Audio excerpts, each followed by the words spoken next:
We'll never give up without a fight. Of course, General. I will do all that is necessary. 3, 2, 1, fight!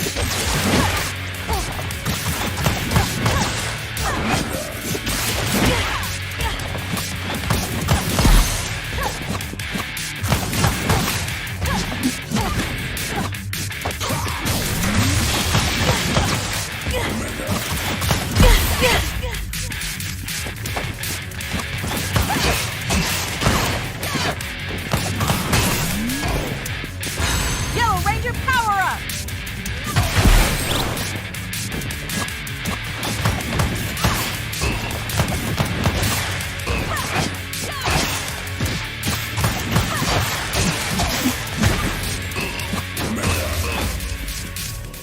Megazord, ready!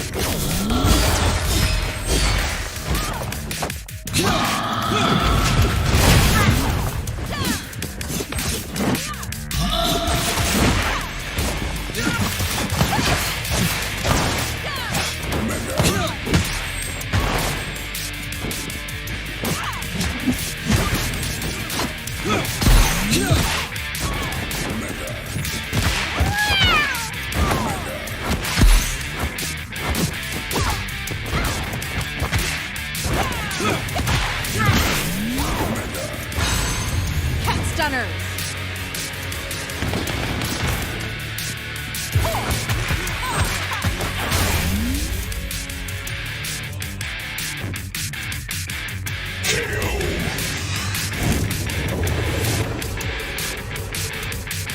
That's how we do it, Cat Ranger style.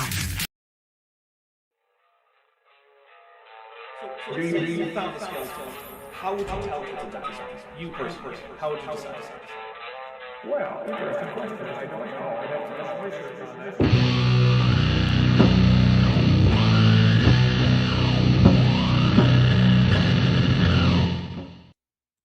All right, everybody. How's it going out there? You're on the Dapper Dino channel, in case you somehow don't know, despite being here. I am here to talk with Lars, who is a former Young Earth creationist and who spends some time debunking creationism on Facebook. So that is how I ended up encountering him. And so, Lars, how you doing? I'm doing pretty well today, thank you. Awesome. Well, let's just dive right into it. So, Lars, when did you become a Young Earth creationist? Were you raised that way? Did you come up to it later? I was raised that way.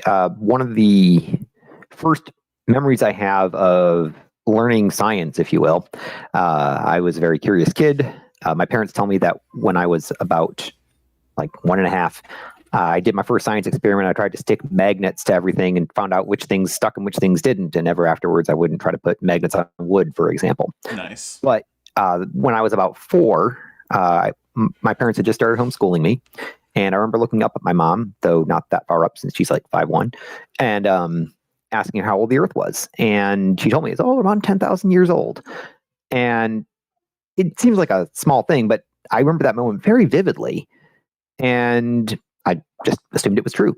And as I got older, this was reinforced. I was homeschooled all the way from kindergarten through high school. And before you start making comments, I actually generally am appreciative of it. The school district I was raised in was not the best. And I was a short, shrimpy white kid in a place where there weren't very many of those. And I would have been bullied quite a bit. As it was, I was still bullied by some of the people I knew. So overall, I appreciated the individual instruction that I got from homeschooling. But unfortunately, that did also come with Young Earth creationism and indoctrination. And so I learned parodies of evolution and why they were wrong. I learned the whole, they use the rocks that ate the fossils and the fossils that ate the rocks, so it must be wrong. And in, I want to say 1994, 1996, so don't quote me on that, we went to a Ken Ham Back to Genesis seminar and a Dwayne Gish and I think Michael Shermer debate, but again, I'm not positive it was Michael Shermer, respectively. I remember being awestruck meeting Ken Ham and not really understanding what was in the lectures or the debate, but just assuming that whatever the creationist said must have been true because that's how it was presented to me. It was based on the Bible, so therefore it must be true. Right. So that was my stance growing up. There were several things as a kid that challenged that, but we can get into that a bit more later if you want. Okay, so now how old were you when you went to this convention where you saw a debate and whatnot? Let's see, that was in 1994, so I would have been 10 or 11. Okay. For the Ken Ham conference. This was just before he started Answers in Genesis, and the Dwayne Gish debate was a little bit after that. Like I said, 1995 or 1996. I was born in 1983. Okay, so so you mentioned Dwayne Gish and Ken Ham. Were those major influences on you as a kid in terms of young Earth creationism? Not really. We had a few Ken Ham books like Dinosaurs, Those Terrible Lizards. I think you've seen that one before. And The Great Dinosaur Mystery, I think it was called. It had a really, really terrible cartoon Psittacosaurus. And those were the main actual young Earth creationist materials that we had around the house. Most of the reinforcement of the idea came from my family. My parents, they met each other while missionaries in Colombia, and my dad is a preacher at a small church, which also met in the house that we were living in. So I had home church and home school. So I was always inundated with it. So that's why it was, it was a big part of my education, even if it wasn't intended to be. It was just a constant presence for me. Right. Okay. Well, so were there any professional creationists that you would say were a big influence? Like for instance, in your schooling, did your parents draw on like Institute for Creational Research materials or anything, or? They did use a bit of ICR materials. I think it was ICR. They had the Acts and Facts newsletter, which I believe was published by them. But it was anything that I got was usually filtered through them afterwards, so I didn't get any particular names. Right. So the most influential creationists on me were my parents. Okay. To answer that question, I didn't actually hear about Kent Hovind until shortly after I'd come out of young Earth creationism. That's probably but for the best. He's since become probably. It also explains why one of my friends, who I think must have seen his videos, started saying "water" whenever he. Sometime in the late 90s. I didn't understand why he did, and I thought it was a really annoying nervous tick. But I think I know where he got it from now. Kent Hovind is. People have asked me, like, where does he get that? And I'm like, I don't know. I'm not aware of any dialect where that pronunciation is, like, standard. And the only thing I can think of is that, like, he's someone who has intentionally, like, tried to change his accent, and he picked up a few weird habits. Because, well, I've done that. Like, I didn't grow up with his accent, and so every once in a while I say a few words here that don't actually match with any normal accent. So that's the only thing I can think of, but it's really bizarre. But anyway, that's off topic, so we'll bring it back. Okay, so about how old were you when you first started to question all of the things about young Earth creationism that you'd been told? That's a hard question to answer. I can tell you the various moments in time that I remember that eventually added up to me realizing I didn't believe young Earth creationism anymore. The first one that I can recall would probably be, again, around the age of 10 or 11. Because we lived near Washington, D.C., we would frequently visit the Smithsonian museums. And one time we were looking at a replica of the, not the Berlin specimen of Archaeopteryx, it's the second one that has the full skull. The pretty much the most famous fossil in the world, right? And my dad basically poo-pooed its very existence while we were looking right at it. And did that again later while we were visiting the National Geographic headquarters with a replica of Lucy. And I didn't really question the young Earth creationist narrative at that time, but it did seem a bit odd to simply say, nope, these aren't real, when we're looking right at them. Did you ask him about that? Because that does seem like a really odd thing to do at a museum, is to just be like, oh, this specimen just doesn't exist. Well, let me rephrase. The implication was that it was a fraud or a sculpture, or that it was something made up by those evolutionists to try to push their worldview. And again, because I was homeschooled, home churched, and also quite a rule follower. I'm very much a lawful good type, if you will. Okay. It didn't occur to me to question the premises on which these statements were made. So if my dad said it and he was my parental and spiritual authority, well, hey, must be true. And also because he would derive the authority from the Bible. And so if the Bible said it, then it must be true. And even though the Bible doesn't actually mention anything about Archaeopteryx or Australopithecus. I was thinking to myself, I wonder which verses that is. Yeah. The implication is somehow extracted from the theology of young earth creationism that these things are probably hoaxes. And I think it might be because my dad does have a degree in marine biology, which he got before becoming a Christian. And so I think he knows just enough evolutionary theory to recognize that those really would qualify as transitional fossils. Oh, okay. He needs to find some other way to deny their reality. So that was one of the earliest things. Another thing, when I was 12, this would be the summer of 1996, I went to a Christian summer camp, which was not the one that I usually went to. And I didn't go back there again because I didn't have a good experience. But one of the things they showed was the Hubble Deep Field image, which was fairly new at the time. Okay. And for anyone in the audience who hasn't seen it, please go look up Hubble Deep Field. It's a fantastic image. It's the Hubble Space Telescope. Yeah, it looked at what looks at first glance to be a blank area of sky for several months, picking up all the photons they could, and imaged thousands of galaxies from it, going back to billions of years ago. I'm not really sure on the relativistic distances. It's more than 13 billion light years away because of space being stretched. But anyway, I knew even at 12 that I was seeing images of light that, if young earth creationism were true, I shouldn't be able to see. And again, it didn't make me overturn the whole idea in my head at the time, but it's one of those things that stuck with me and added up over time. I could go on and on. I'll just give one more example. The other summer camp I went to in southern Pennsylvania required us to drive up Interstate 270 in northern Maryland through a place called the Sidling Hill Road Cut, which, if you haven't seen it or at least seen a picture of it, again, I'd definitely recommend looking that up. Wikipedia has a nice article on it and a great photograph. It's a road cut about 300 feet deep through a geologic syncline where the layers of strata have been folded up. And then because the strata at the bottom of the curve was harder than the rest, erosion has actually caused what was originally the valley at the bottom of a mountain range to become the top of a mountain. And you can see just 100 million years of deposition with coal, with sandstone, limestone, and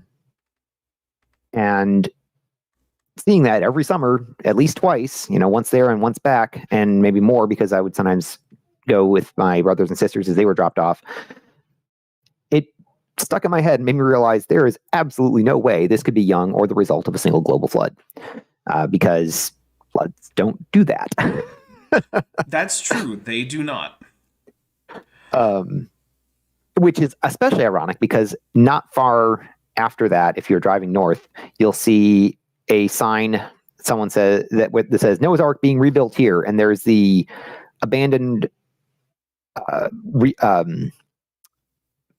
iron beam frame of an attempt at a life-size Noah's Ark replica long before the Ark Encounter was ever made, and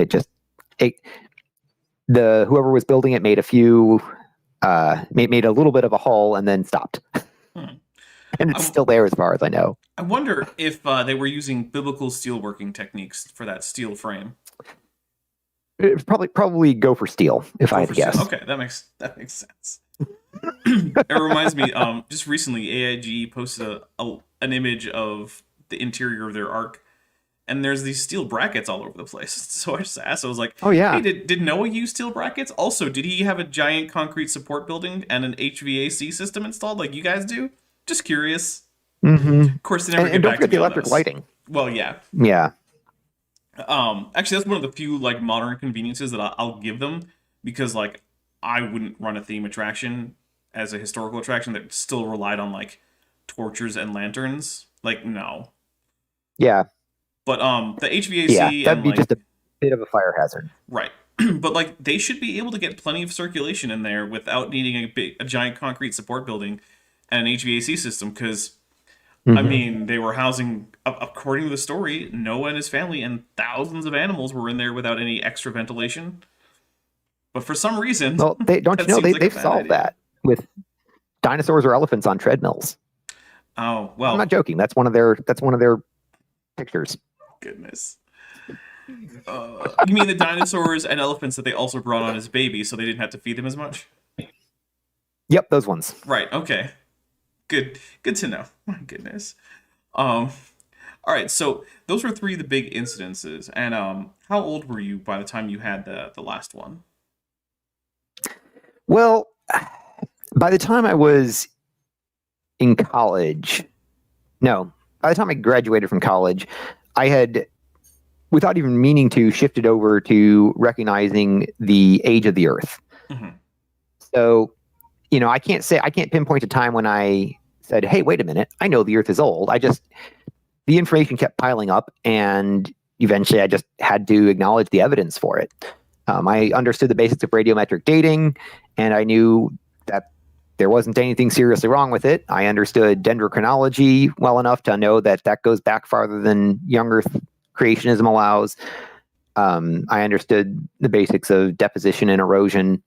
And so, you know, I have a very good memory for a lot of disparate facts, and eventually they just kind of came together, and I knew that the Earth was old by the time I graduated from college. I know this because shortly afterwards I heard my roommate I think he was actually repeating a Buddy Davis song, somewhat in jest, but he still believed it to be true. Yeah, I know, Buddy Davis, right? And I said, you know that the Earth isn't really young, right? And so clearly by then I had let go of that belief. But at the same time, I think if I'd been in church and you'd asked me, I would have still said that I believed that the Earth was young. So I was kind of a split mind about it, or I had cognitive dissonance. Yeah. Okay. And so this would have been 2005, 2006. Okay. When did you start realizing that not only was the Earth old, but yeah, there was something to this whole evolution thing? Like, that's not just a bunch of nonsense. Yeah. Well, I remember the Ken Ham and Bill Nye debate. I didn't actually watch it. I still haven't. Maybe I should one of these days. But I remember it coming up, and I knew that I didn't really believe in the young Earth part of it anymore. And I think I'd earlier in the year or around the same time watched Neil deGrasse Tyson's Cosmos, which makes a decent but maybe simplistic case for evolution. And I think at that point I already knew it. I just didn't want to admit it to myself. It wasn't until my brother later in 2014 shared a link to a now defunct site called God of Evolution entitled Top 10 Signs You Don't Understand Evolution at All. And I felt really scared to do it, but I clicked on it anyway, because I think I knew at some level what I would find if I clicked on it. And indeed, I was exactly right. I found that I did know what evolution meant. I knew that none of these objections held any water, and therefore I had to accept evolution. And this kicked off a period that continues to this day of what I call rage learning, where I started delving into scientific literature, lectures on YouTube. There's a lot of good college courses available for free on YouTube if you want to just binge the lectures. I even signed up for biology and geology courses at my local community college. And, I've given myself an education in basically what amounts to a bachelor's degree in evolutionary biology with a minor in geology over the last 7 years, since I started to realize that evolution was true. And that also kicked off an interest in philosophy and being able to understand, why do I believe the things that I believe? How can I know what I claim to know? And so I studied philosophy, especially epistemology, and eventually had to conclude that I couldn't find any good reason to continue calling myself a Christian. So finally this year, actually, I admitted to myself and to others that I just don't believe anymore. And I say admitted. I want to be clear. I'm not apologetic about it. I'm actually very happy with that realization, and my life is much better because of it. But it took a while, and because it was something that was a big part of my life for a long time, it was hard to let go of. Right. But I'm very glad that I did. Okay. So, now your friends and family who were young Earth creationists, how aware of this whole journey were they while it was going on? At first, not very. I told a few people that I considered spiritual mentors, and they all reassured me that I didn't have to be young Earth creationist to remain a Christian. And I would still agree with that. If you are a Christian and you're not sure where you stand about that, don't feel like you have to abandon faith. If you find your own good reasons to believe it, go for it. My example is not the only one. There are many people who are active Christians or believers in other religions who accept the reality of evolution. I know you've had several of them on this show yourself, right? Mm-hmm. I have several of them on it's a couple regular co-hosts who are Christians. Yeah, I believe Maddie is one of them, correct? Yep, that is correct. Yep. So I'm definitely open to having people of any religious position on, as long as we can agree that the science is the science.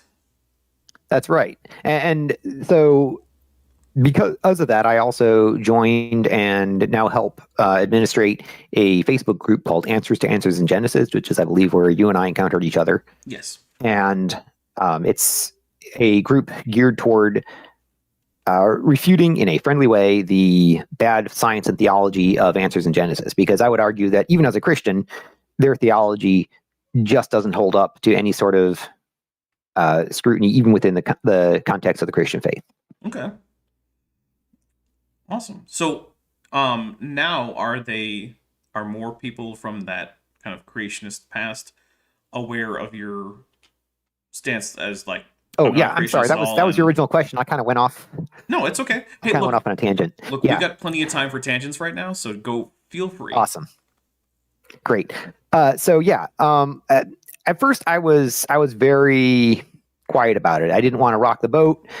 I didn't want to get into debates until I really knew what I was talking about. Hence all the rage learning that I mentioned earlier. Right. So it was bit by bit over time. I don't think anyone who knows me well now is under any impression that I am still a young Earth creationist or even an old Earth creationist. I've not been super loud about my leaving faith behind in general, so a lot of people probably aren't aware of that, and they may become aware of it if they happen to see this video, and if so, hello. And it's been a process. I've gotten more and more comfortable sharing that, and eventually I would actually like to leave my career in IT and get a PhD in paleontology and either work in it full time or teach it full time, because I have a certain skill at science communication and I'd like to share that with others. Okay. So has the degree to which you've shared, your current stance on things like religion and young Earth creationism, has that caused any significant friction with your relationships from that period with like friends or family from either the church or anything like that?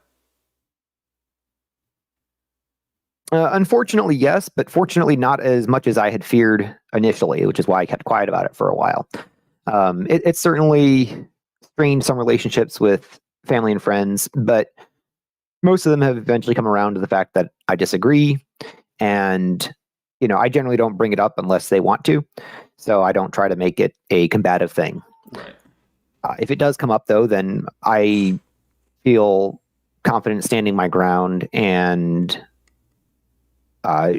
explaining why I believe what I believe and why I think what they're saying doesn't really hold up.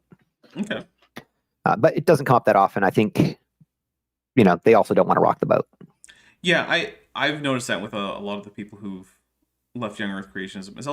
Not all of the relationships, but some of them were never really about that thing anyway, so why does that relationship really need to change a whole lot? Even if at one point you did have that in common, it was still not exactly the reason you had the friendship. So, although I also have encountered some people who've had some pretty pretty disastrous outcomes after leaving either young Earth creationism or Christianity or religion in Yeah, general. it's unfortunate. Yeah. So I'm glad that it hasn't gone nearly as bad as it could have. Yeah. Fortunately.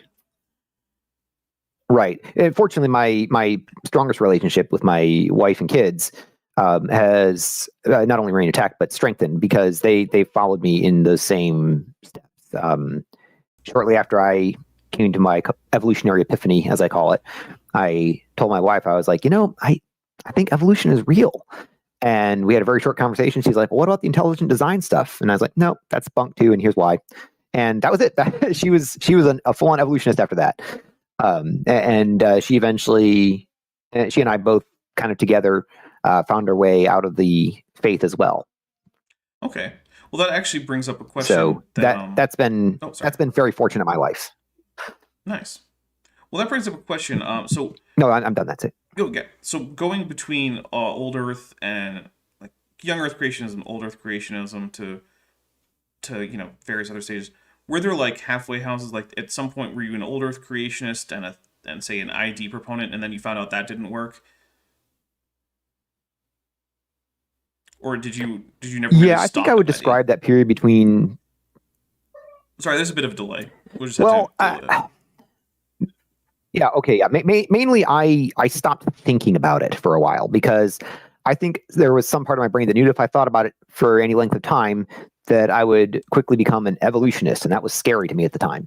So that time between at least passively acknowledging the age of the Earth and actively acknowledging evolution as correct, I just didn't let myself think about it much, and that's one of the regrets that I have. I wish I'd had the courage to challenge myself more, or that someone had challenged me on it a bit more, and made sure that I actually understood what I was thinking. And if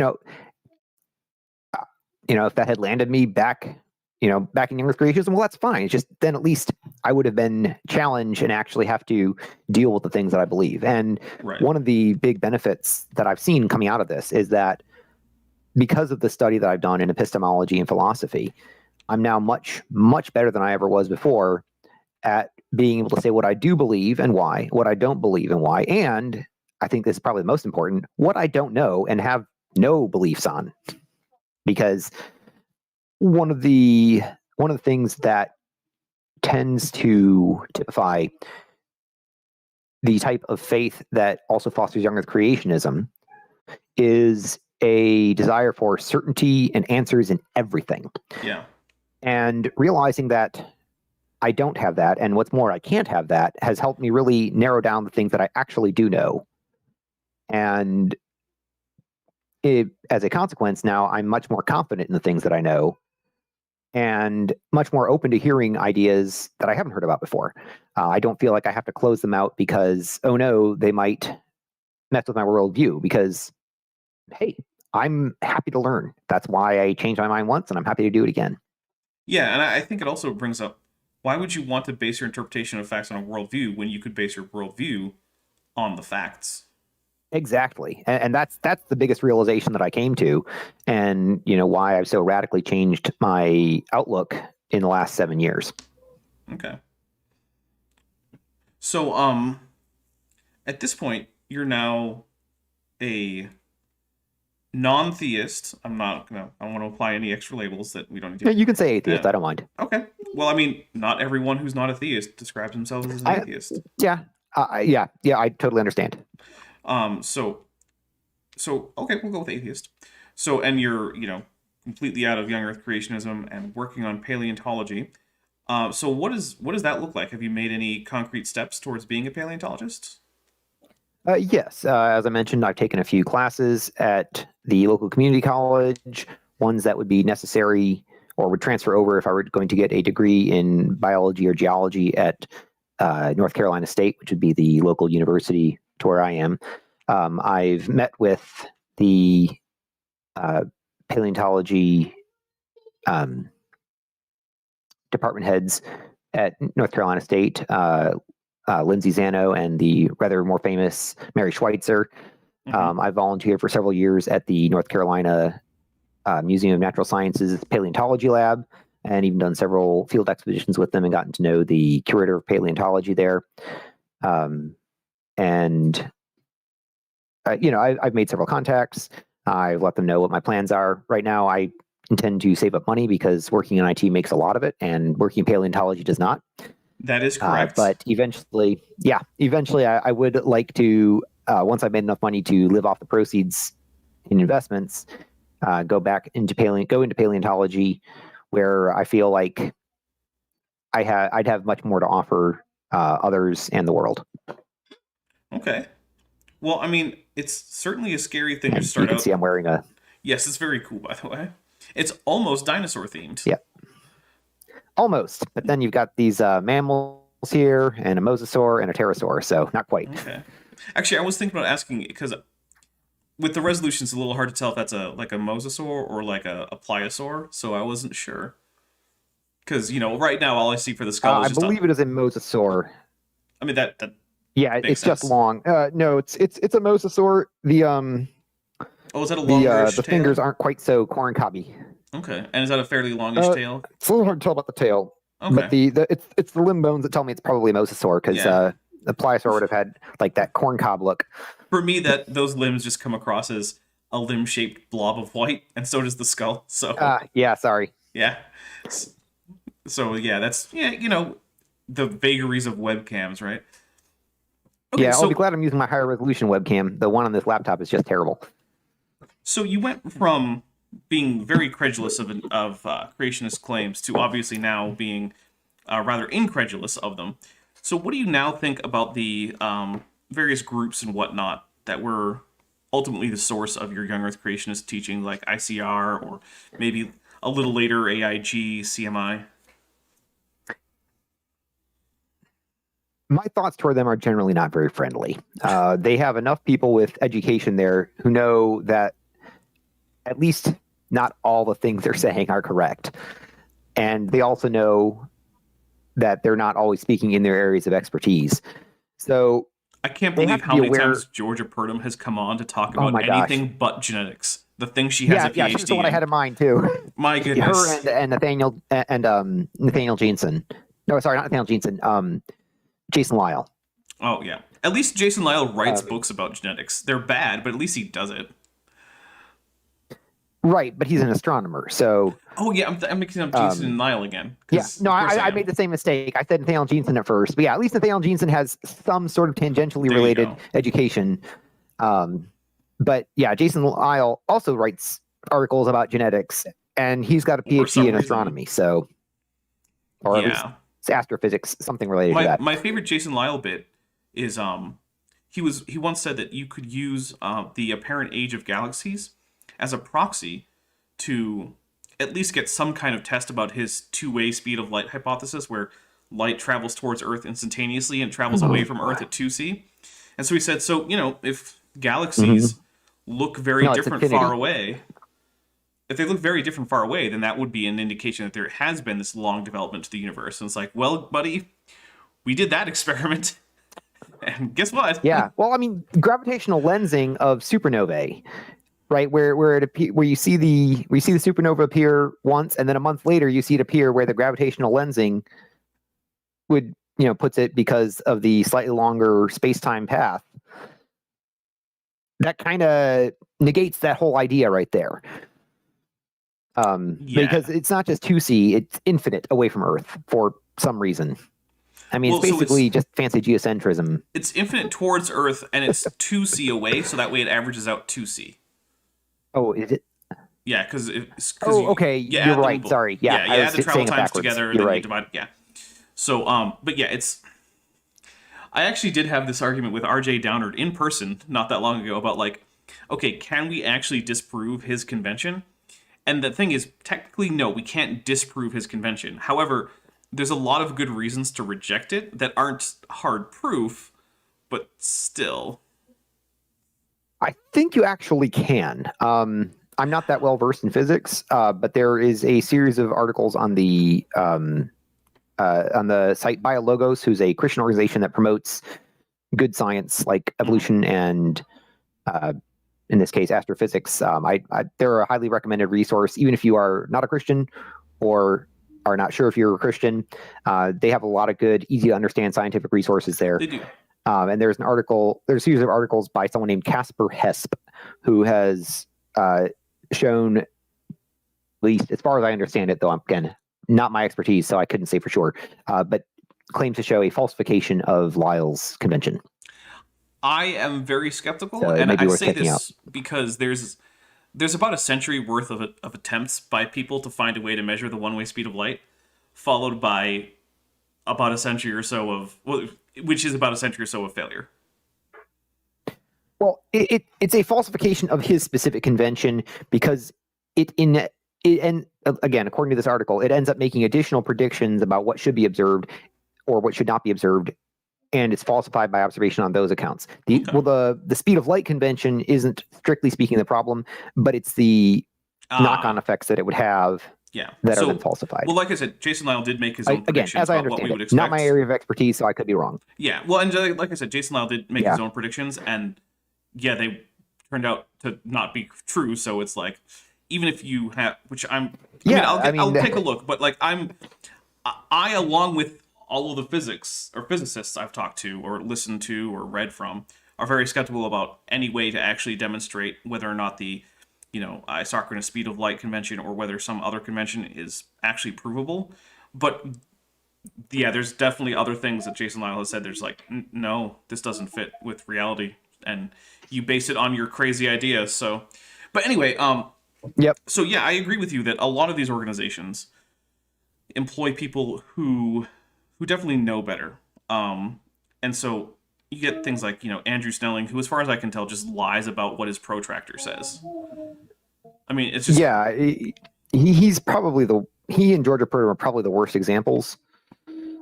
And Jason Lyle, I would put all three of those as probably the most dishonest of the group, of the the creationist PhDs. Although some of the less prominent ones, like Art Chadwick, are also pretty bad. He was interviewed in the movie Is Genesis History and said, the general rule is there are no transitional fossils, which, for one thing, admits the existence of at least some. Right. Also, I've talked to him on the phone about that interview. Really? I called Arthur Chadwick I actually wrote a bit about that one.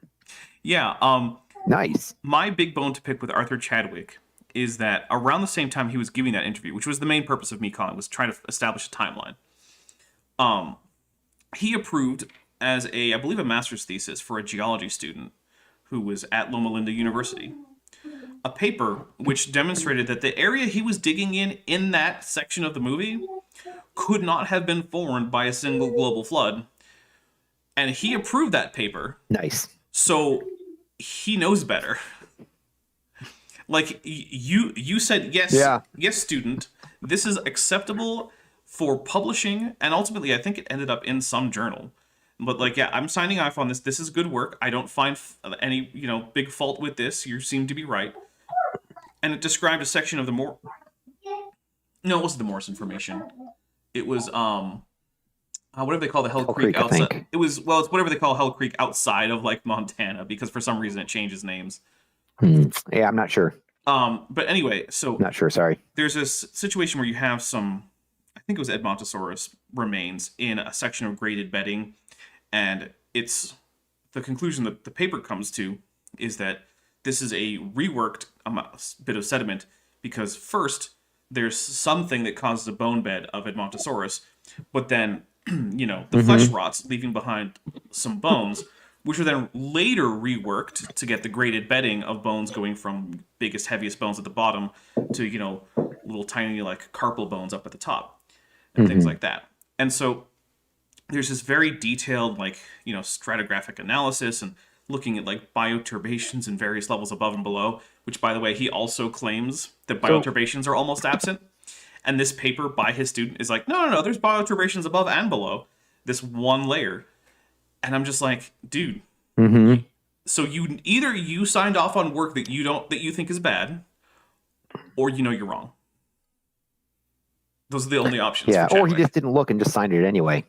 Well, I guess he also could have just not actually examined it and signed it anyway because he was busy. I would And hope that that means he's Loma not good at Linda his would job. have. Yeah, I would hope that Loma Linda would object to this, but I guess they might not even check either. So, oh, it's the Lance formation. Thank you, Mr. Edit Undo. It's for some reason Thank you. I can almost never hold the words Lance formation and Hell Creek formation in my brain at the same time, and it's annoying that it's basically the same formation. It's just like, I know the depositional environments change as you go across its horizontal extent, but still, it's basically one continuous series of rock.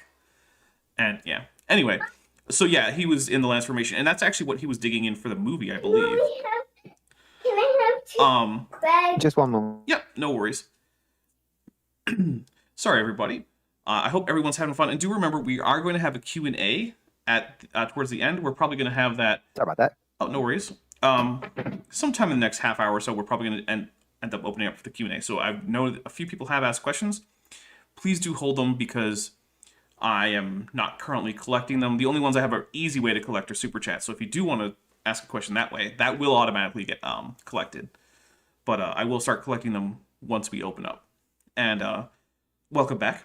So are there any creationists out there that you think aren't being dishonest? Are there any ones who both believe it and you don't think are lying in order to support it? Because I have trouble coming up with such a person. I would probably say Todd Wood is the closest thing to an honest creationist out there. Okay.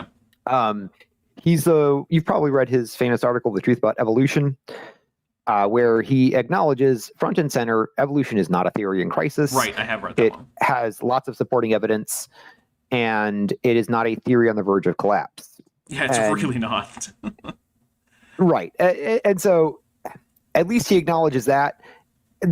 And he also does try to do experiments to validate ideas about baraminology, the creationist made up version of taxonomy that basically proposes separate ancestry for some groups that are nevertheless related. So, for example, they'll call canids, the dog and dog-like animals, and felids, the cat and cat-like animals, separate kinds, but they will acknowledge that they all descend from a shared common ancestor. Of course, for whatever reason, they don't acknowledge the evidence of common ancestry between canids and felids as well. But It's again, even he's one of smaller the few- groups. Like you go with like Mephitidae and Mustelidae, which is skunks on one side, and then like weasels and whatnot. They're still like, I don't know, maybe. And it's like, dude, like 20 years ago, you would have called them the same kind because they were in the same family. That's all you based it off of.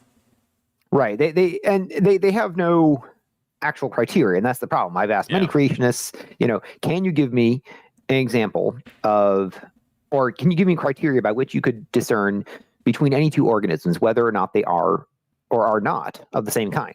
And obviously they never can. They'll sometimes mention if they could interbreed, but that is It gives you an Efficient R, but not to an R them. not. right. It can say, it could to them at least say that they are, but also it doesn't even mean that they are not, because Answers in Genesis will be happy to tell you that interbreeding is not always possible between members of the same kind. Right. So they can never seem to actually agree on criteria or even set forth them. So again, I commend Todd Wood for at least trying to find criteria by which such could be identified. But not that surprisingly, all of his experiments have been ambiguous at best. Yeah.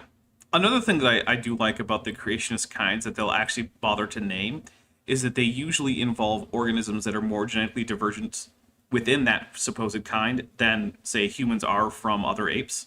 And it's like, Which is the only one they really care about. right.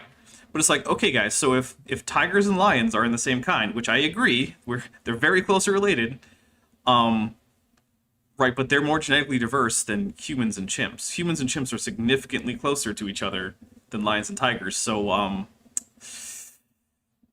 you gonna do? seems like you got some inconsistent criteria. Okay, so Todd Wood, Yeah. I do like that answer. I agree with you. Todd Wood finally said what creationists what creationists have been saying for like 50 years now, that evolution is just on the edge of collapse. It's like, dude, at They've been this saying point, it for 200 years. Well- They've been saying it before Darwin. But I mean specifically like the modern creationist Yeah. movement, which really did Yeah. start in like the 60s and 70s. Yeah, 1961 was the publication of the Genesis flood. Yeah. So they've been saying that for, what's that, 60 years or so as that movement. And like, it's like, guys, it's evolution is doing just fine.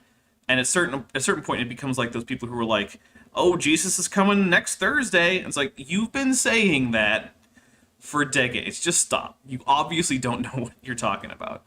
Nope. And Todd, It's funny because even the Bible says they don't know what they're talking about. So right, that is true. I've had that conversation with some people, and it's just like, yeah, and I mean, like with Christians, and it's just like, yeah, it's a weird thing, and I'm happy to report that most of the Christians I know and talk to think that all of those people are crazy. So yeah, good on them.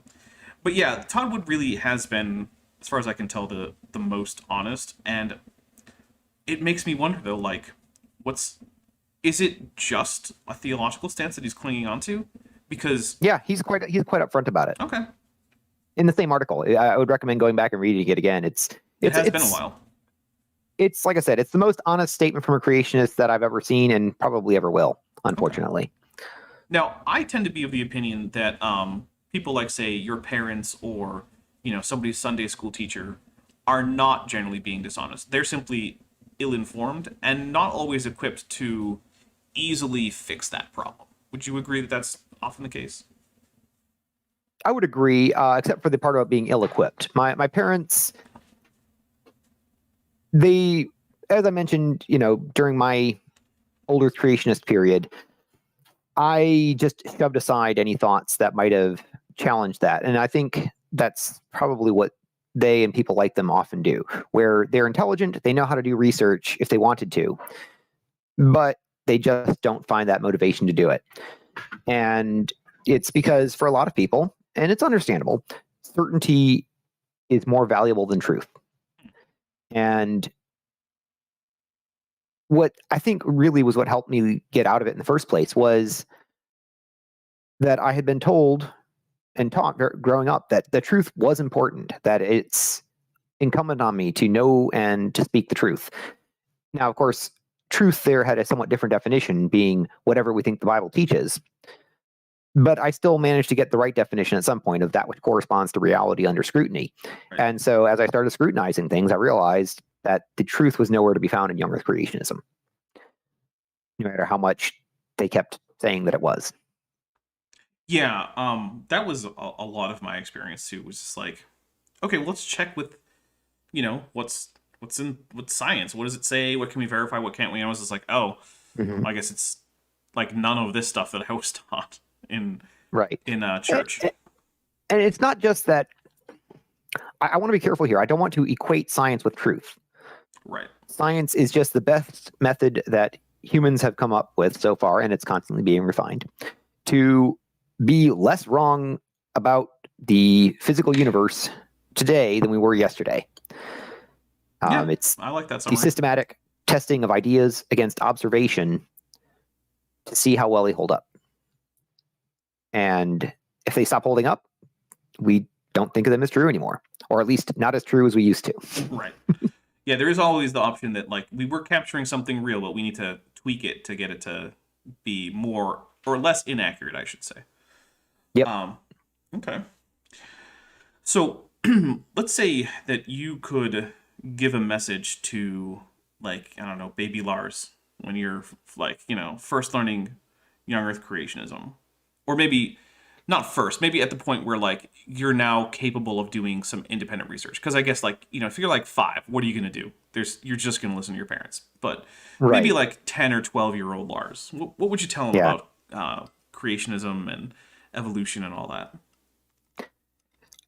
Well, my first instinct, of course, would be to try to, lay out the case and argue the whole thing to death right in front of him. And that probably wouldn't work. I remember I had a few brief conversations trying to argue creationism as a younger person, and I got my butt handed to me very quickly, of course, but it also shut me up and shut my thinking down. I would instead encourage anyone in any position in life to constantly seek the truth, test your ideas, and never be so confident that you have the truth that you're not willing to change. That way, that at least I hope, is somewhat of a motto for my own life going forward. I want to know the truth, but to always be aware that I might be wrong. And as long as I'm willing to change my mind when I get better ideas than I had before, then I feel like I'm doing something right. I'm getting closer to truth than I was before. Okay. Nice. I think that's a pretty good message. That, yeah, look, investigate, check to see if you're right. More importantly, check to see if you're wrong. Check to see if you're wrong, yeah. Checking to see if you're right is easy, because you just find someone who agrees with you, and then there you go. Yep. Check with the people who disagree. Yeah, and not just the people who disagree. Figure out why you think what you think. If what you think, if you couldn't convince someone else, or if you can't convince yourself, why would you convince someone else? And that's part of what stopped me from arguing about creationism too much, because I couldn't convince anybody, and I knew it. I didn't take that next step though, and that's what I would have encouraged my younger self to do. The odd thing to me is it seems like even most of the major young earth creationist groups don't feel like they can actually convince anyone, because almost all of their stuff is directed at keeping current young earth creationists, and every once in a while they'll direct it at non-young earth creationist Christians. But I can't remember the last time I saw something that I thought was honestly directed at non-Christians to make them become Christians. And yeah, well, some people like Eric Hovind, they actually do that. They have a genuine evangelistic branch of their work, and in that regard, at least, I don't think what he's trying to teach is all that useful anymore. But at least I can admire him for that, for trying to be consistent with the overall themes of Christianity, right? Unfortunately, he also he ties that very strongly to his young earth creationism, and so if his goal is actually to see more people become Christians, it's going to have a negative effect, because it's not very hard to disprove young earth creationism. And if you've tied it so strongly to your Christian faith, then it's very easy to throw out one with the other. Yeah, that actually ties back to a question that I sometimes ask in these, which is, on net, do you think that young earth creationism is a positive or a negative in terms of keeping Christian numbers as high or getting more Christians, if that were your goal? Do you think it's a net positive or a net negative for the continued existence of Christianity? I think for a long time in the United States, I can't speak for other countries, it was a plug in the bathtub. It kept the numbers relatively constant. However, in the last 10 years, we've seen a dramatic dip in religious belief among adults in the United States. A big part of that, of course, is millennials.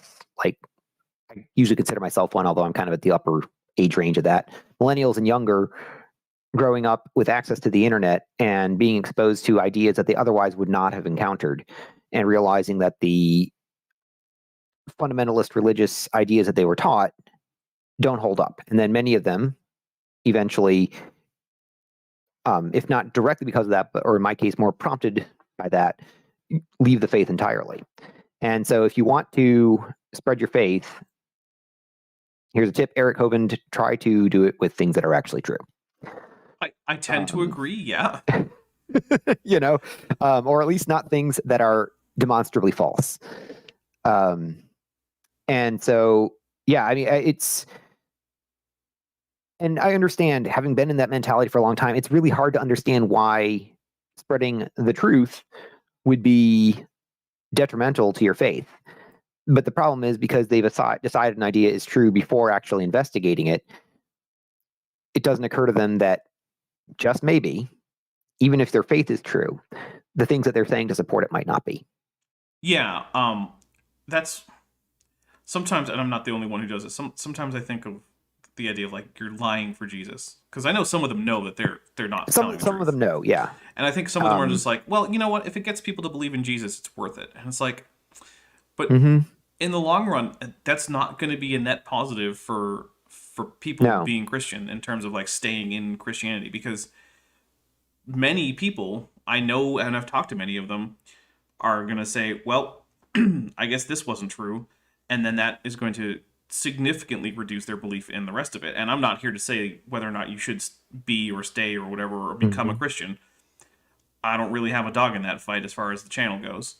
But yeah, to the creationists out there, if you're interested in creation or in Christianity as a whole continuing to exist, especially the kinds of versions that you tend to like, which is, sort of a Protestantism with a sort of congregational type ecclesiology and that sola scriptura thing going on and all that, yet maybe cut back on the saying things that are demonstrably false by basically just walking outside and digging a little bit. Yeah. Or driving through a mountain pass. Right. Yeah, it's almost as easy to show that young Earth creationism isn't true as it is to show that the flat Earth isn't true. They're very similar in terms of plausibility and ease to debunk. Yep. Yeah, I had one tell a young Earth creationist on Facebook recently tell me that, oh no, we don't deny these other sciences. And I told him, well, actually, most creationists do. They just don't realize it. Yeah. Like I think you've made the comment that with the exception of optics within the framework of Earth, young Earth creationism denies everything that flat Earth does too. Yeah, basically. And then outside of Earth, well, they deny that too because the light shouldn't be visible. So. Right. Yeah, it's pretty crazy. I don't get how it is that you can deny basically all of science and then proclaim that, oh, we love science. It's like, no, you don't. It's a... One of the things, let me see if I can phrase this right. One of the things that I've noticed about fundamentalists in general and creationists in particular is that they seem to think that words have a mystical or magical power to them. That's why they love going to dictionaries to try to settle arguments and why they're very careful not to use what they deem as foul language. It also is seen in repeating certain ideas again and again, whether or not they're true. By simply saying them, they think it makes it true. So if they say, I love science, that means that they love science. Or if they say, this is the truth, then that means it's the truth because they're saying it based on the authority of the Bible. And it's very impoverished epistemology. And like I said, it's realizing that's what I had been doing is what prompted me to take a deeper dive into epistemology. And as much as I'm an advocate of science, and you are too, I would actually, if I were to try to improve science education in this country, I would advocate for teaching more philosophy in primary education. Teach people the basics of epistemology, of logic, of examining your own ideas. And I think we'd see a lot less science illiteracy as a result. I agree. Yeah, I for a while thought that there's not enough like basic logic or philosophy taught in schools, and so people come out and sure they can do, various math problems and they can rattle off some facts, and usually they've done a few science experiments here and there, but like the idea of like actual critical thinking and being philosophically rigorous and stuff like that just doesn't seem to be something that most people do. And the thing is, it's a learned skill, right? You don't come naturally equipped to be a good critical thinker. Humans aren't. They're not naturally good critical thinkers. They're basically as good a critical thinker as you need to be to survive long enough to have kids as a hunter-gatherer. Yep. Which it turns out often involves... Oh, sorry, go ahead. Well, I was just going to say, that often involves listening to the tribal leader. So if the tribal leader says something, if you want to stay in that tribe, you listen to that tribal leader. It doesn't matter if what the tribal leader is saying is actually true, as long as it doesn't directly kill you. Right. Yeah, there's a big incentive to get along with whoever's in charge. Yep. And also you brought up something that I remember thinking as a kid in like Sunday school, which was when you mentioned that, the idea that these words have powers and don't say curse words. I remember thinking, okay, I understand the idea that if someone is going to be offended by these words, don't use it because you don't want to intentionally cause offense. I get that. Mm-hmm. But these are just words And I cannot understand how, in the absence of someone who would be offended by them, there's anything wrong with any particular word on its own. And I never got that. No, I actually preached a kids lesson in church about this. My goodness. Yeah, I did. This was a long time ago, obviously. Although not as long as it probably should have been. But no, I can tell you. It's one, like I said, words are magic. Two, got it. In this case, there is one command about words in the Bible, and very clear: you shall not take the name of Yahweh your God in vain. And most of the things that we deem as curse words are derived from invoking the name of God, or denigrating or not necessarily denigrating, but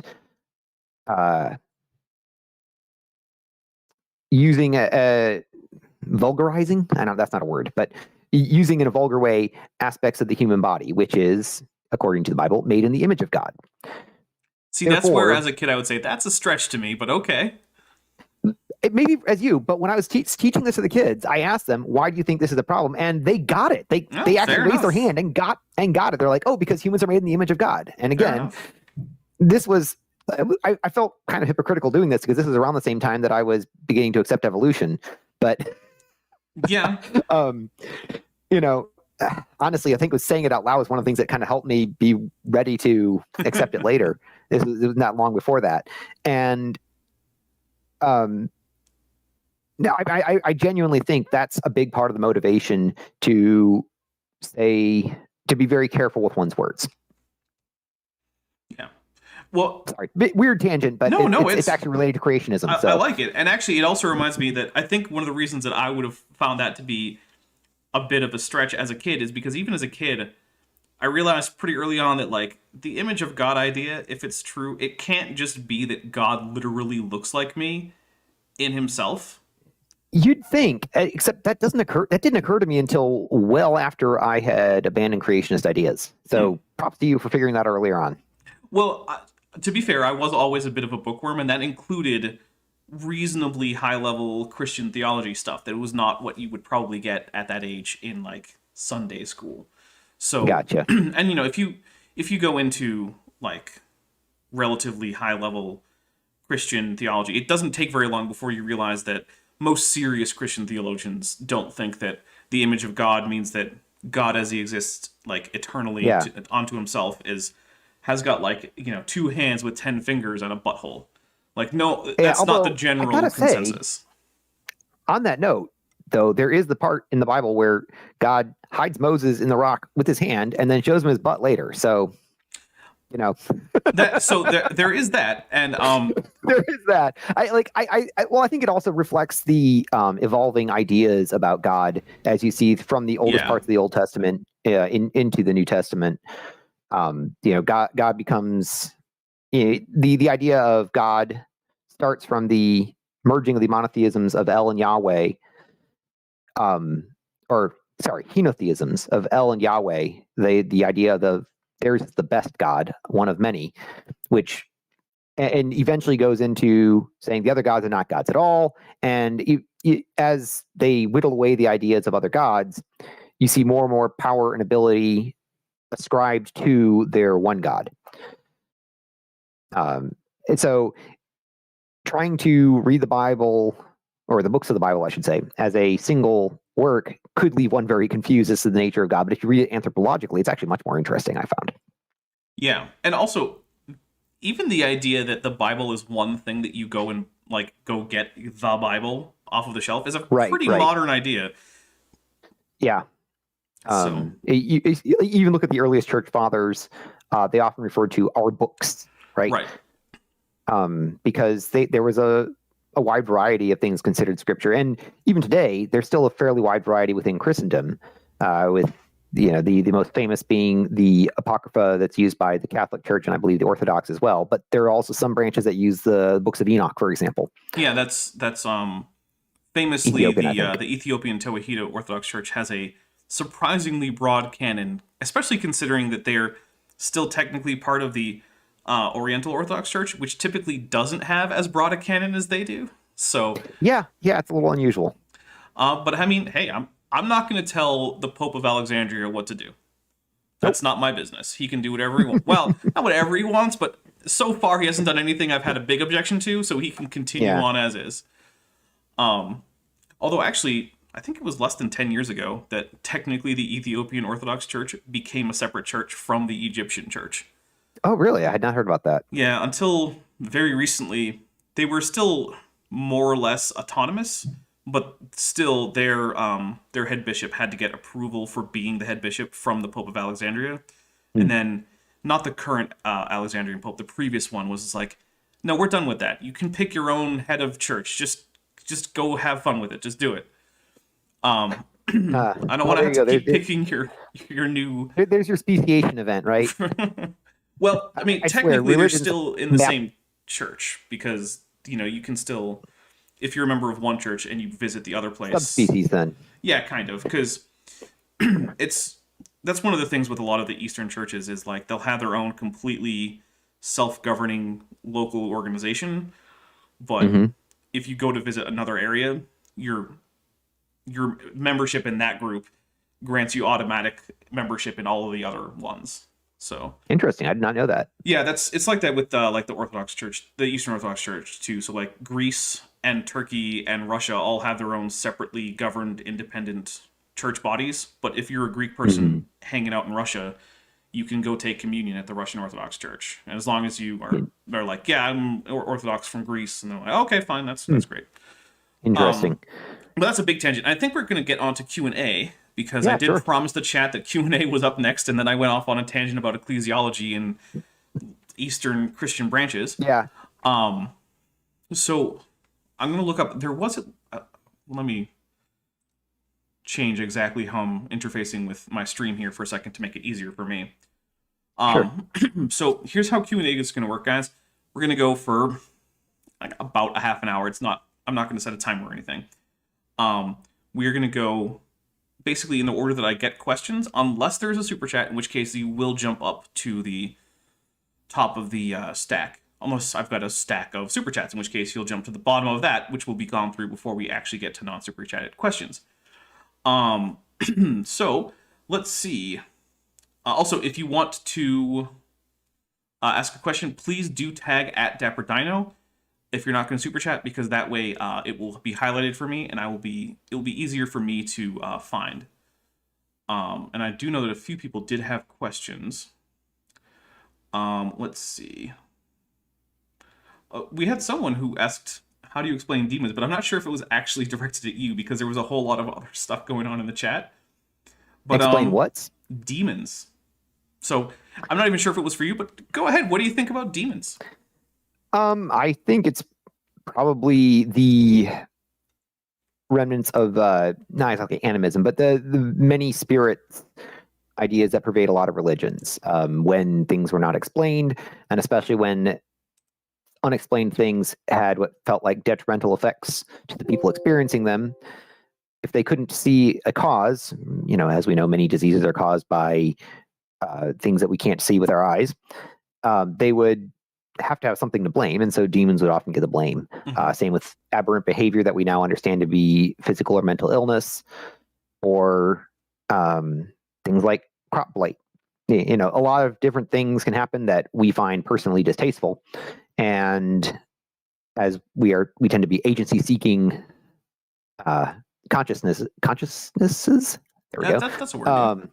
Yes, we tend to see agency where there may be none. And so we'd rather have something to blame than feel like we can't do anything about it.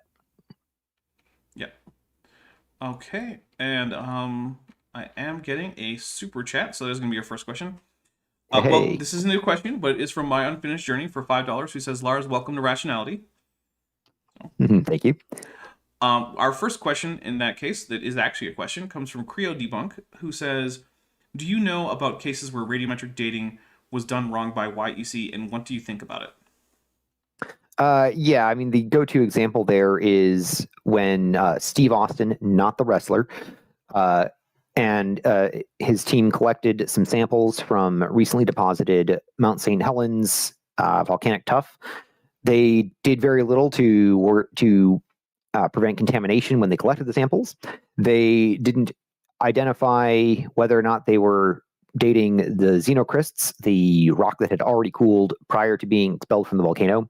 And they sent it to a lab where the equipment was not sensitive enough to detect, to reliably detect ages of less than 2 million years using potassium argon dating. Unsurprisingly to anyone familiar with the actual process, the results they got back still generally included 0 within the margin of error. And of course, to creationists, since some of the margins of error were as high as 350,000 or even I think 1.5 million years, they say, aha, see, you can't trust radiometric dating. Now, potassium argon is not nearly as accurate as argon. And again, the specific equipment used was not sensitive enough to work on anything that fresh anyway. Other tests do it using argon dating, in which the sample is bombarded with neutrons until all the potassium becomes argon, and you measure the ratio of argon 39 to argon 40. The subsequent tests using volcanoes of known age, specifically Vesuvius, have in fact pinpointed it to within the year that it actually happened, 79 AD.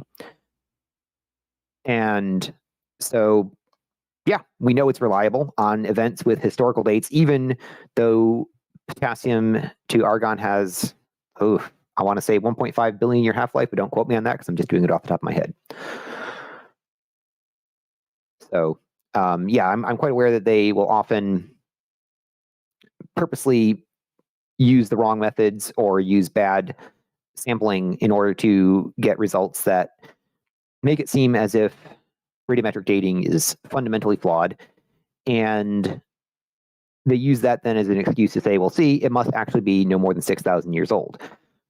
Which, even if you could prove that any particular scientific enterprise, in this case, radiometric dating, was fundamentally flawed, it would still lend no support at all to young Earth creationism. That needs to be supported in its own right, and of course, they never get around to that part. Well, they love the the false dichotomy. That's what I meant to say. Sorry. Yeah, they treat their ideas as the null hypothesis, which they are absolutely not. Oh, I know. I mean, in most cases, the null hypothesis is simply no hypothesis. We don't know. Right. But because they feel that their ideas have the authority of God behind them, they feel that makes them the null hypothesis. Not even null hypothesis, the obvious truth no matter what else happens. Right. But when they're trying to do science, they treat it as the null hypothesis, meaning, for those not familiar with that term, it's just the idea to be accepted in the absence of some other compelling explanation. Yep. I think the only time a creationist idea I could see as a reasonable null hypothesis is for direct tests for common ancestry, where the null hypothesis would be not common ancestry, which is separate ancestry. Now, I agree. It turns out that whenever we test for that, we get statistical significances that are just through the roof in favor of common ancestry. Yeah, my favorite is one by Tim White and a few others, published in, I want to say 2013, called Beyond Reasonable Doubt. And they use protein sequences from multiple taxa and come up with a result of, I'm probably butchering the way p-values are evaluated here, but I believe it's 2 times 10 to the 132. That's 132 orders of magnitude favoring common ancestry over separate ancestry. Right. So to try to get those numbers in perspective, if you had one additional universe like our known universe for every 2 atoms in this one, there are approximately 10 to the 80 atoms in our known universe, to our best estimates. If you had, again, one additional universe for every 2 atoms in this one, and then picked at random 1 atom from all of those universes, and then did it again, you would still be 1 trillion times more likely to get the same atom twice in a row than for common ancestry to be false, given the data analyzed in that study.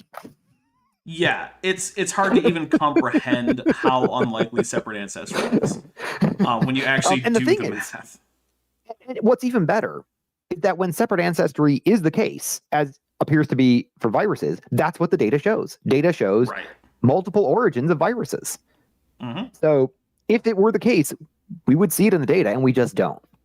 Sometime you should talk to Dr. Dan Stern Cardinal about things like origin of viruses and whatnot. So I've interacted with him on email a bit, and I enjoy his Creationist channel. So shout out to that. Go visit his channel if you have a chance. Agreed. All right. Our next one. So Rusty Tyrannomon, sorry, did kind of repeat the question about demons. I think we mostly covered it, so I'm just going to go down to Beach Price, who says, do you think for too long that since YEC is connected to religion, that people have been hesitant to counteract so not to offend a person's religious belief, giving YEC a head start? Yeah, I think what you're asking is because of young Earth creationism's tie to Christianity, that a lot of people are perhaps too reticent to attack it because they don't want to be seen as attacking religion in general. And I think you might be right, especially among other Christians, because among Christian denominations and Christian academics, support for young Earth creationism is very low.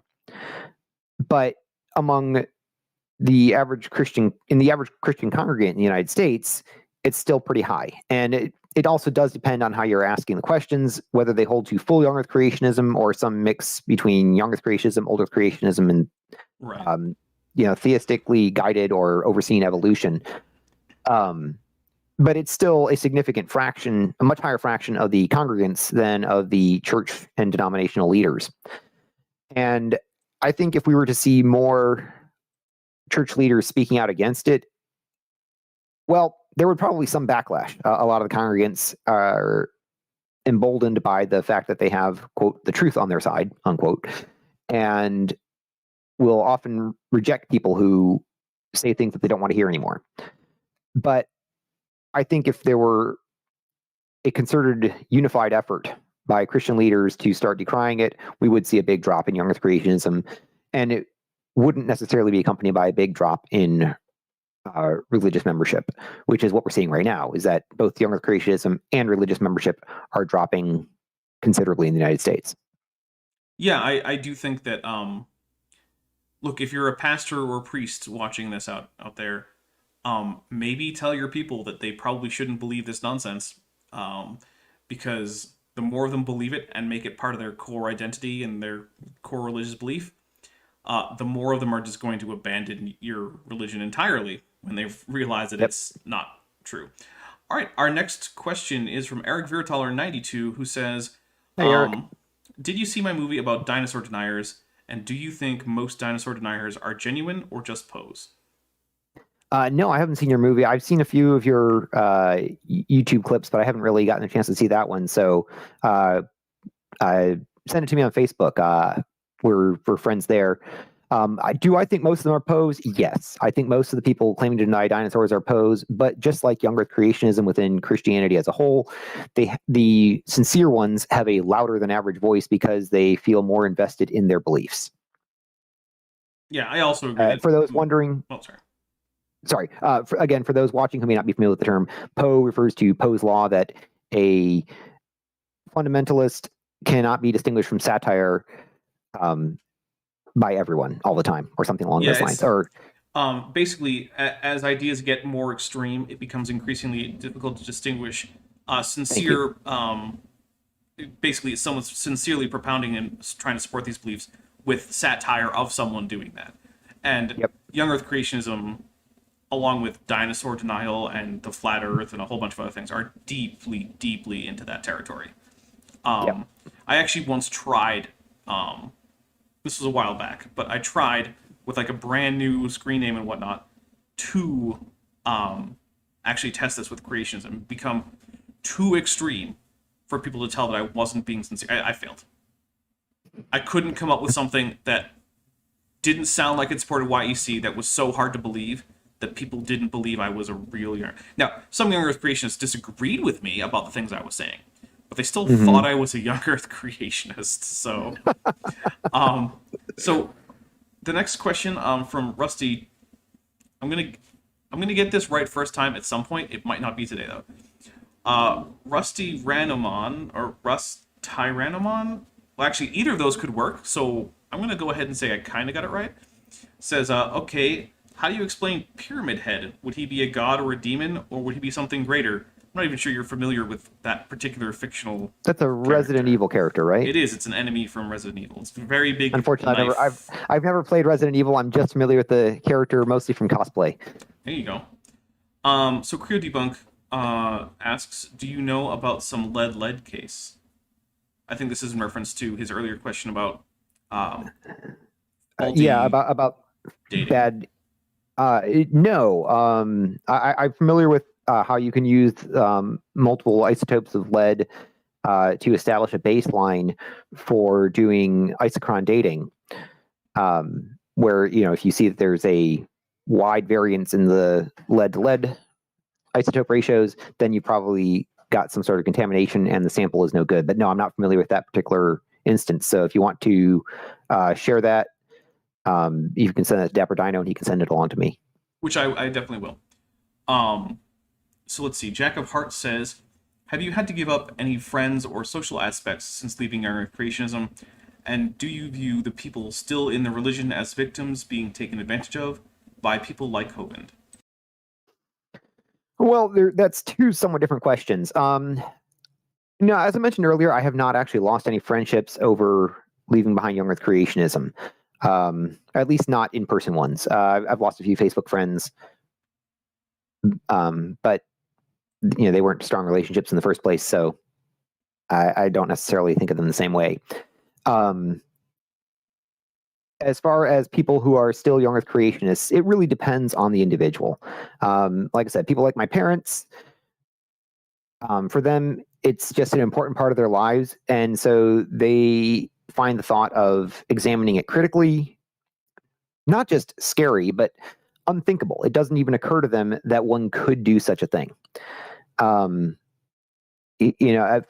those of you who have had a major shift in your worldview, talking to others who still hold the old view that you had, it's often difficult to get them to comprehend the fact that you have genuinely rejected the ideas that you once held yourself. Because to them, it's as obvious as the roundness of the earth, unless they happen to be flat earthers, of course. So the idea that you could sincerely, genuinely, and defensively not believe something that they still believe, and especially that you once believed yourself, is really hard to process. And so I don't want to be too harsh on such people. Again, I was in that mindset myself for many years, right, and I understand it pretty well. The best thing to do is, if something comes up, maybe mention one little bit of your current view and something that supports it. Often incidentally. For example, I will often, or sometimes when talking with my family, if we're looking at trees, for example, I'll mention, dendrochronology and how you can calculate almost 14,000 years based on unbroken series of tree rings where you line them up together. Just a little thing, but it's enough that if they remember it, it may help them think about Young Earth creationism in a slightly different way. Okay. Now let's see. Oh, we have been corrected in the chat. It was in fact Silent Hill, not Resident Evil. So we got our horror survival franchises backwards. Yeah, I'm just not into horror games, I'm afraid. So I really liked the first two Dead Space games, but then Dead Space 3 ruined it. I had the first Dead Space because I got it free on Origin one time, and I've never got around to playing it. I really like it. I mean, it is starting to show its age. It's a pretty old game at this point, so don't go in expecting. They released a remaster. Did they? Yeah, they did. Or it's coming out soon. I think I heard something that might be in the production. I don't know. I haven't kept track because, that franchise is basically dead. So, let's see. Look, EA killed it. This isn't a show about how much I hate EA, but it's a lot because they bought that studio, Visceral Games.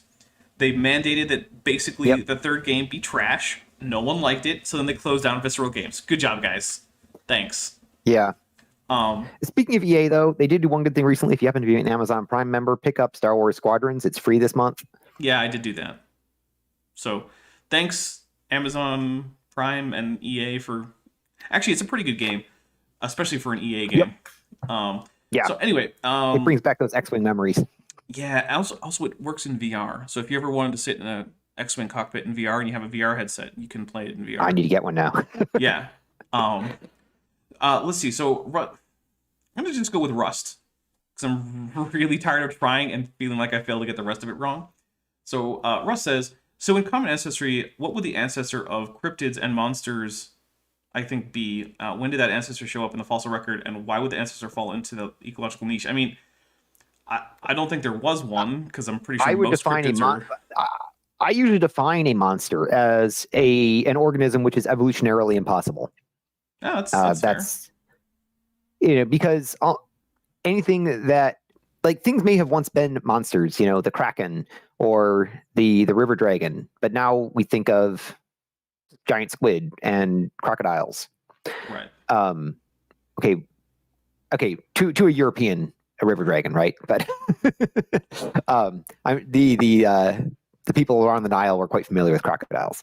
That's not to say they weren't terrified of them, because I mean, no, but they weren't monsters either. They were very real. So yeah, like I said, I think of when I say monster, I now use that to mean an organism that is evolutionarily impossible. I'm reminded because I have young kids. They're currently 5, 7, and 9, and I don't want them to have the same errors in thinking that I did growing up, and so that I've taught them a bit of evolutionary biology. And we watched the Chronicles of Narnia, The Lion, the Witch, and the Wardrobe. Mm-hmm. And I asked them, could something like Tumnus, who is a satyr or a faun, actually exist? And the oldest one, this is about 2 or 3 years ago, he's like, no, because they couldn't have any ancestors. And he's exactly right. He understood it. And I was very impressed with him for that. Nice. Let's see. I'm trying to look for the next. So Rust again asks, scientifically, could kaiju exist, or would they be unable to live? And then he has a section mark at the end, which I suspect was unintentional. No, they could not. They, a big part of life as we understand it is respiration, and you simply can't get gas exchange in a body that big and dense. They have to be like, if they were that size, they'd have to be something like, they have to have a body kind of like a sponge with lots of spaces flowing through it. It just wouldn't work. Are you aware that apparently the Mosasaurus in the new Jurassic World film is basically going to be about as big as the 1954 Godzilla? Oh, it's No. ridiculous.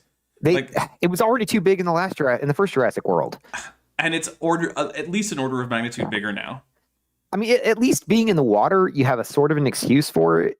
Okay, not that big, but the buoyancy of water can do a lot for body size. That's why the biggest animals ever lived, as far as we know, is alive today. But I still hold out hope that there might be an even bigger ichthyosaur somewhere out there. It's not impossible. I just don't expect it. Yeah, there's no reason why it couldn't exist.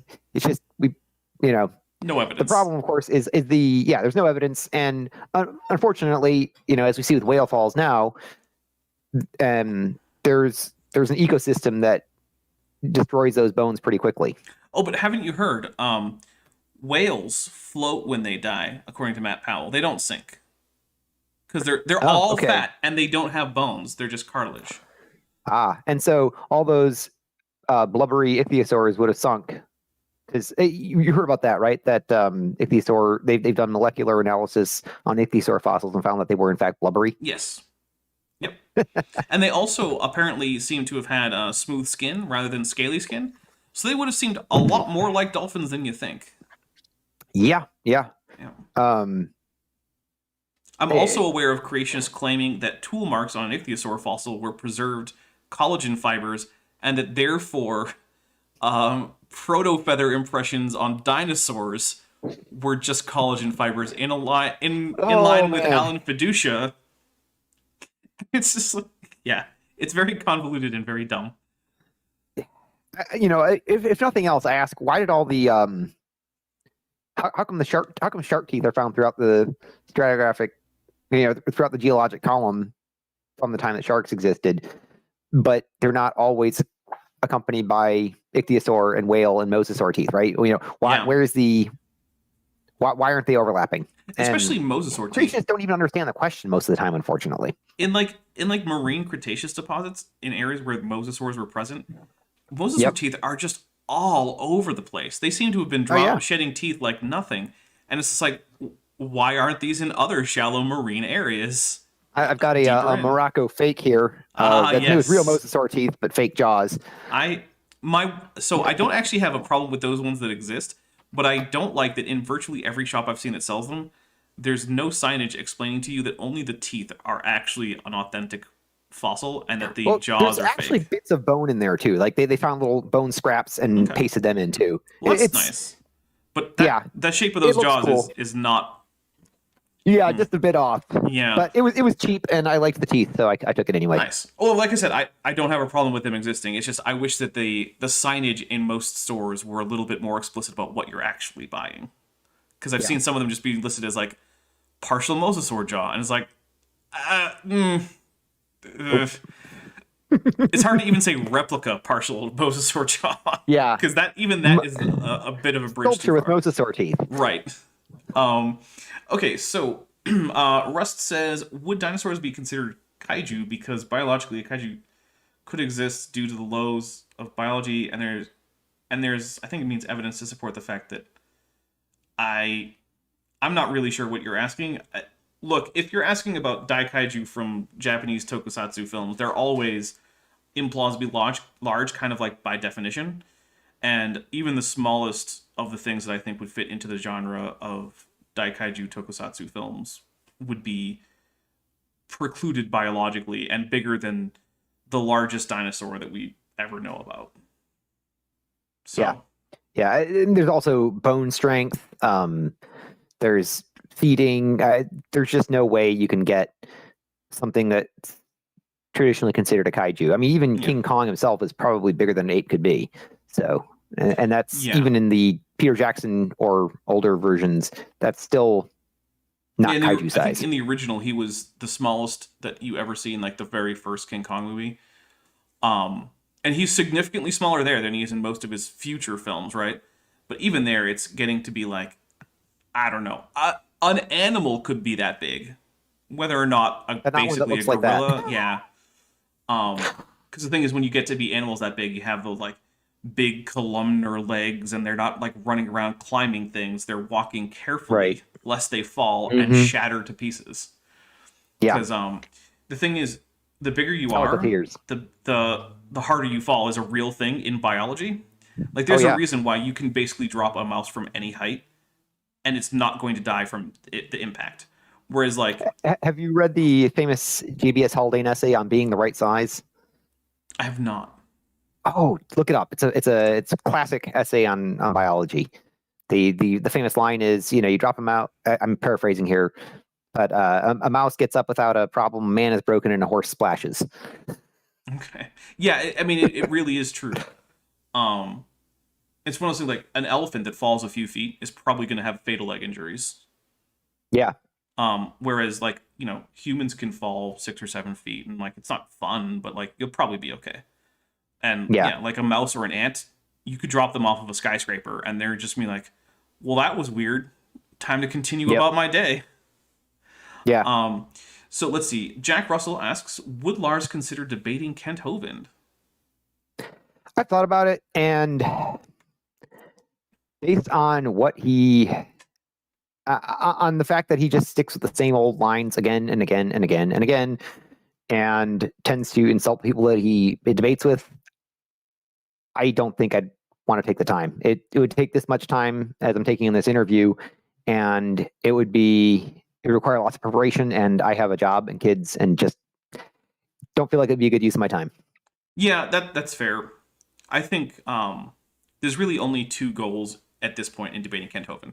Because, like, you're never going to get him to agree to a point. You're very unlikely to ever get him to say anything new. But the only two goals I can find in a current year debate with Kent Hovind is, one, to get him off script to watch him flounder, because that is possible. It's not easy. But if you can get him off script, you can watch him flounder, and that's fun. The only other thing is basically to get him to admit ignorance to something, which is something that has happened. Like I'm 5. If you can get him to do the, well, I wasn't prepared for that, or the, why don't you explain it for the audience? Or Or you just get him to answer a question that doesn't sound like what the question actually is. Like when I asked him how he would identify a skeleton as that of a dinosaur if he found one. And he said, well, I don't know. I'd have to look. That's okay. Well, that's the same question that I asked as what is a dinosaur? And your answer was, well, I don't know. So Yeah. other than those two goals, to get him to show his ignorance or to get him off the script so he flounders, there's no point really, I think, in debating Kent. I mean, also given his increasingly vile persona, Oh yeah, I don't really want to give him the screen time. You know, I mean, your interview with Cindy Lincoln was very enlightening, and you know, I hope she gets the help that she needs. So I'm glad you helped bring that to people's attention. Yeah. Russ says I'm talking about human-sized kaiju. I mean, to me, that comes across as saying like microscopic giants. Like I don't know what it means. I mean, if you're asking, I'm sorry, I'm not really following you anymore at this point. yeah, if you're asking like, could something that looks like Godzilla exist at like 6 feet tall?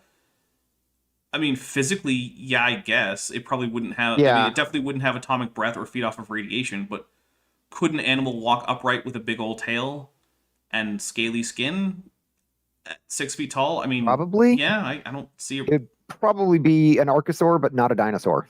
Actually, yes. I'm a long-standing proponent of the idea that virtually all Japanese versions of Godzilla are in fact therapsids. Yeah, I have reasons based on. They have scutes though.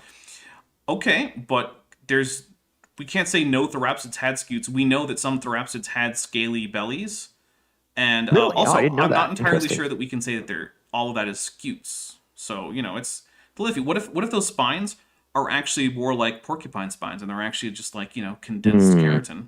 We don't know. Well, that's true. And actually, there are some mammals with osteoderms, so it's not completely out of the realm of possibility. Plus, if you look at Japanese depictions of his skull, that's a therapsid skull. I have not seen the skulls. Also, I'll take your report. external pinnae. There is that. Yeah, that also an external little like fleshy nares that can actually flare in some depictions. Also a very mammalian trait. So I'm not going as far as mammal, but I'm going to go ahead and say therapsid. Actually, the closest thing I can think of to a good representation of things was Smaug from the Hobbit movies, which you know, Looks very not the best. archosaurian. Yeah, but I'm saying as far as being an really oversized, but still at least plausible-ish looking organism. Yeah. I feel like Weta, more than most effects companies, does their homework on biology. Yeah. They try to they model them from the inside out, starting with the bones and the muscles. Which I appreciate, because it really does I lend really a do. lot of realism. Now, do I think that organism could exist that size? No. No. But Heck no. it looked like it could plausibly be a flying Right. organism that was maybe very large among actual real life flying organisms. So maybe the size of like a big stork or a condor or something could have that kind of anatomy. Yeah. Yeah. I mean, yeah, it's like I said, they do their homework better than most. It doesn't immediately twig that can't possibly be a real part of your brain, like say Pacific Rim does. Yeah. Although their excuse is, well, they're aliens from another dimension, so how do you know what works? And it's like, I mean, I guess, but I know it They're works in still this our dimension. physics, though. Right, exactly. So So Cheshire Vic asks, what if we had Lars on with Mike from the other night? And I think that's more of a question for me. And so I don't know if you caught it, but I was on Steve McRae's channel with Cheshire Vic and a creationist named Mike, who had a last name that I don't remember. Sorry, Mike, if you're watching this. And we had a nice conversation about why he's a young Earth creationist and where his ideas about how the world functions and ours line up and where they don't. And interesting. I'll have to watch that. No, I didn't see that one. I think you would have been a fun addition to that conversation. I would definitely be open to doing more of this. Like I said, the main reason I don't know if I mentioned earlier, the main reason why I didn't get on the show earlier was just because I didn't want to. I wasn't ready to tell people that I'd left the faith behind. I wasn't 100% positive on it myself. So, well, I didn't want to come across as disingenuous. I do want to point out to anyone who's currently considering whether or not they should reach out to try and, see if I can have them on. This is leaving young Earth creationism. It is not leaving religion or leaving Christianity. So a number of the people I have interviewed are in fact Christians or some other religious affiliation. So, now for those who have left Christianity, it is usually a part of the story that they tell, and that's great. But this is not a show that's about you leaving Christianity. It's No, really it just I knew it would come up, and I didn't want to. that's fair. I didn't want to hem and haw or give no answer. I'd rather be able to give a good one. Okay. All right, so I think with that, we've had a bit over a half an hour worth of Q&A. So I want to thank everyone very much. So I'll be honest, Leading Iron with Creationism is not usually my most watched show, but this one actually has sorry. been... No, it's not your fault. It's not anyone's fault. It's just a fact. But this one has actually been very well attended, especially compared to some of the ones that I've had in the past. So, well, thank you, audience. Thank you very much for coming to this one, guys. So, Lars, is there any place that people can find you that you want to let people know about, like if they want to reach out to you or anything? Yeah, I think I mentioned it earlier, and if you could include a link in the show notes, if you don't mind, I'd appreciate it. I help run the Facebook group Answers to Answers in Genesis, where we discuss in a faith-friendly and friendly faith way the ways in which Answers in Genesis and similar creationist organizations fall flat, both scientifically and theologically. All right. As for me, let's see. Tuesday is going to be Kent with Bent. I don't know what number it is, so sorry. Some 70 something, I don't know. Which is crazy to me that we've done over 70 of those. Let's see.